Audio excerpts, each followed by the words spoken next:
아이디어가 샘솟게 하는 놀라운 방법. 창의적인 아이디어를 떠올리는 과정은 단순한 영감에 달린 것이 아니라 몸과 마음의 건강, 환경적 자극, 그리고 자신을 둘러싼 사람들과의 상호작용 등 다양한 요소가 복합적으로 작용한 결과다.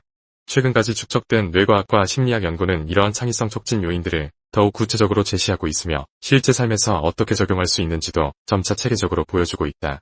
무엇보다 중요한 사실은 누구나 일상 속 작은 실천만으로도 잠재적인 창의적 역량을 끌어올릴 수 있다는 점이다. 아래 소개하는 10가지 방법은 최신 연구 동향을 반영해 논리적이고 상세히 구성한 내용이다. 우선 규칙적인 유산소 운동을 통해 뇌에 풍부한 산소와 영양분을 공급하는 것은 창의적인 발상을 돕는 가장 쉬우면서도 강력한 전략 중 하나다. 2023년 뇌과학 저널에 실린 연구에서는 하루 30분 이상 걷기나 달리기, 수영 같은 유산소 운동이 해마와 전두엽의 기능을 활성화해 문제 해결 능력을 높인다고 보고했다. 특히 숲이나 공원처럼 자연 친화적인 환경에서의 운동은 스트레스를 줄여줘 나른함이나 피로로 인해 생기는 창의적 슬럼프를 예방하기에도 좋다. 전문가들은 운동 후 떠오르는 상념이나 아이디어를 간단히 메모해두면 과학적 실험 설계나 예술적 구상 등 다양한 분야에서 영감을 얻을 수 있다고 조언한다. 이어서 잠재의식을 적극적으로 활용하는 방법을 살펴보면 꿈속에서 무의식이 처리한 정보가 혁신적 아이디어로 전환되는 과정이 생각보다 자주 관찰된다. 2022년 수면의학 연구 논문에 따르면 잠들기 직전 고민 중인 문제를 떠올리면 무의식 중에 새로운 연결고리가 형성될 확률이 높아진다고 한다. 이러한 창의적 해안을 놓치지 않으려면 꿈을 꾸고 난 즉시 기억을 기록할 수 있도록 항상 머리맡에 노트나 녹음 도구를 두는 것이 좋다. 또한 낮잠은 짧은 시간 안에 뇌를 휴식과 재정리 상태로 전환시켜 깨어난 뒤의 문제 해결 능력과 창의적 발상이 한층 강화되는 효과를 가져온다. 아이디어를 다른 사람과 공유하고 피드백을 받는 것은 창의성 증진에 매우 효과적인 또 하나의 열쇠다. 2023년 협업 심리학 논문에서는 브레인스토밍과 브레인라이팅 같은 협업 기법을 온라인 도구와 접목했을 때 참여자들이 생각을 더욱 즉각적으로 교환하면서 아이디어의 다양성이 크게 증가했다고 설명한다. 오프라인 만남이든 온라인 플랫폼이든 피드백을 주고받는 과정에서 서로의 사고방식을 탐색하고 견해 차이를 좁히거나 넓히는 경험이 쌓이게 된다. 이는 곧 개인이 가지고 있던 선입견이나 사고 패턴을 탈피하는 기회로 이어져 더 과감하고 새로운 시도를 뒷받침한다. 새로운 환경에 자신을 적극 노출하는 것은 뇌가 낯선 자극에 반응하면서 창의성을 자극한다는 측면에서 매우 중요하다. 2022년 문화심리학 연구 결과에 따르면 여러 나라를 여행하거나 타 지역에서 일정 기간 거주한 사람은 기존 문제에 대한 해결책을 찾는 과정에서 더 높은 사고 유연성을 보였다. 이는 익숙함에서 벗어난 환경에서 겪는 다양한 상황들이 뇌에 신선한 자극을 주기 때문이다. 가까운 거리라도 평소 가지 않았던 카페나 전시회에 가보거나 주말마다 새로운 동네를 탐방하는 등 사소해 보이는 시도라도 창의적 영감을 얻는 데 도움이 된다고 전문가들은 말한다. 반면 복잡한 환경과 과도한 정보 흐름 속에서 마음을 정돈하지 못하면 창의성은 쉽게 소진될 수 있으므로 마음챙김 명상 같은 정신적 관리 기법이 점점 더 주목받고 있다. 2023년 신경과학 저널에 실린 연구는 10분 내외의 짧은 명상만으로도 전두엽과 해마가 활성화된 사례를 보고하며 이는 집중력 증진과 창의적 사고를 위한 토양이 된다고 강조했다. 조용한 장소에서 호흡에만 주의를 기울이거나 마음챙김 앱을 이용해 가이드 명상을 실행하는 방식으로 매일 잠시나마 온전히 현재에 집중하면 사고가 한결 맑아지고 아이디어 도출 과정이 매끄러워진다. 더 나아가 일부러 멍 때리는 시간을 갖는 것도 중요한데 이를 디지털 디톡스와 결합해 실천한다면 더욱 효과적이다. 2022년 인지행동과학 보고서는 전자기기 없이 자연 속에서 한두 시간 보내는 것만으로 뇌가 정보 과부하에서 벗어나 자유롭게 연상하도록 돕는다고 설명했다.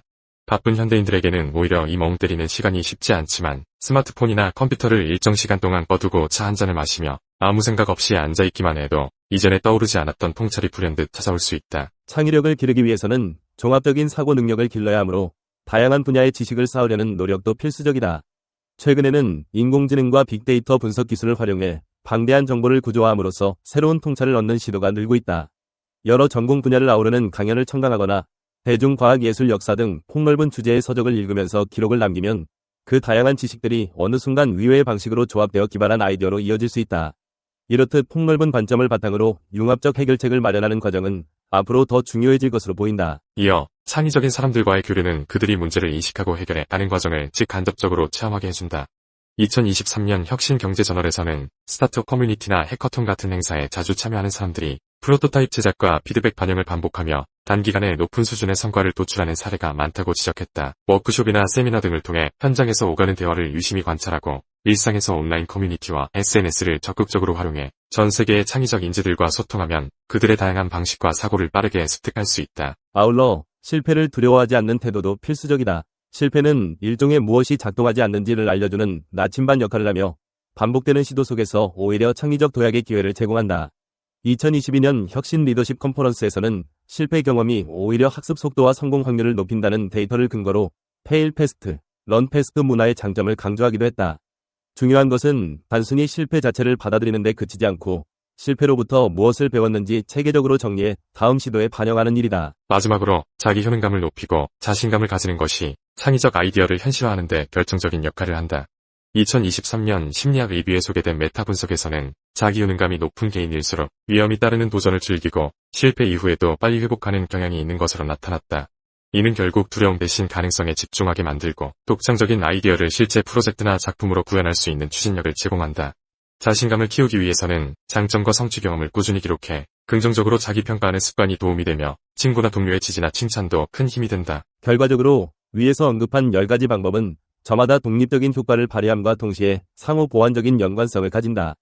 충분한 휴식과 명상으로 뇌를 가다듬고 다양한 정보를 접해 머릿속에 폭넓은 재료를 쌓은 뒤 다른 사람들과의 교류와 피드백을 통해 정제된 아이디어를 완성하는 시기다. 여기에 계속해서 도전하고 실패를 반복할 수 있는 용기가 더해지면 창의적 사고는 어느 순간 눈부신 결과물로 이어질 가능성이 높아진다. 무엇보다도 중요한 점은 누구나 일상 속에서 작지만 꾸준한 변화를 실천함으로써 창의력을 삶의 일부로 만들어갈 수 있다는 사실이다. 기발한 아이디어가 샘솟게 하려면 좋은 아이디어를 이끌어내기 위해 우리가 할 수 있는 일은 어떤 것이 있을까? 우리의 뇌는 우주에서 가장 복잡한 물체이다. 매 초마다 100억 개 이상의 뉴런이 시속 400km의 속도로 머리 안에서 전기화학적인 신호를 보내고 있다. 1. 운동을 하라. 가장 위대한 깨달음의 순간들. 때로는 우리가 수영, 하이킹 또는 버스를 타기 위해 달려가는 따위의 활동을 할 때 찾아온다. 운동을 하면 의식을 관장하는 뇌가 마치 명상할 때처럼 긴장을 푼 편안한 상태로 빠져듭니다. 이런 상태에서 보다 창의적인 뇌의 반구가 활동을 시작할 수 있습니다. 2. 침대 옆에 종이와 연필을 준비해두라. 우리가 자고 있거나 반쯤 잠들어 있을 때 기발한 해결책이 떠오르는 경우가 종종 있습니다.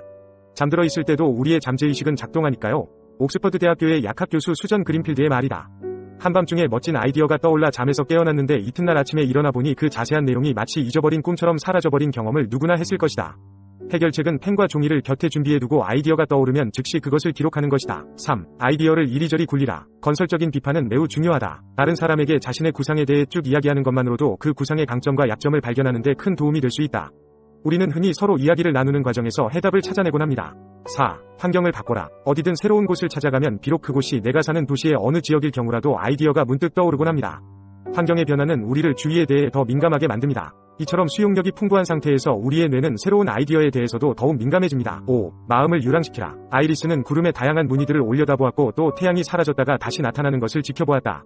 그때 문득 아이디어가 떠올랐다. 구름은 특이하고 추상적이어서 어떤 특정한 것과 관련되어 있지 않습니다. 이런 이유로 구름은 경직된 사고방식에서 뇌를 해방시켜 특이한 연상을 하게끔 해줍니다. 6. 잊어버리라. 뇌는 24시간 내내 일한다. 어떤 이론에 따르면 우리가 어떤 문제를 한쪽으로 밀어놓으면 무의식 속에서 그것이 배양된다고 합니다.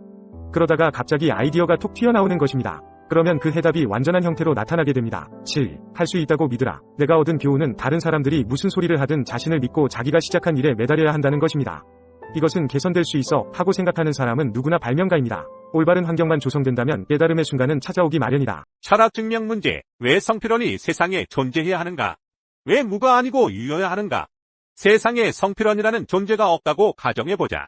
그렇다면 아무런 법칙도 존재하지 않을 것이다. 결국 법칙도 어떤 것이기 때문이다. 아무 법칙도 존재하지 않는다면 모든 것이 허용될 것이다. 모든 것이 허용된다면 무는 용납되지 않을 것이다. 따라서 무는 그 자체를 용납할 수 없다. 그러므로 성필원은 이 세상에 존재해야 한다. 철학 문제 증명 끝.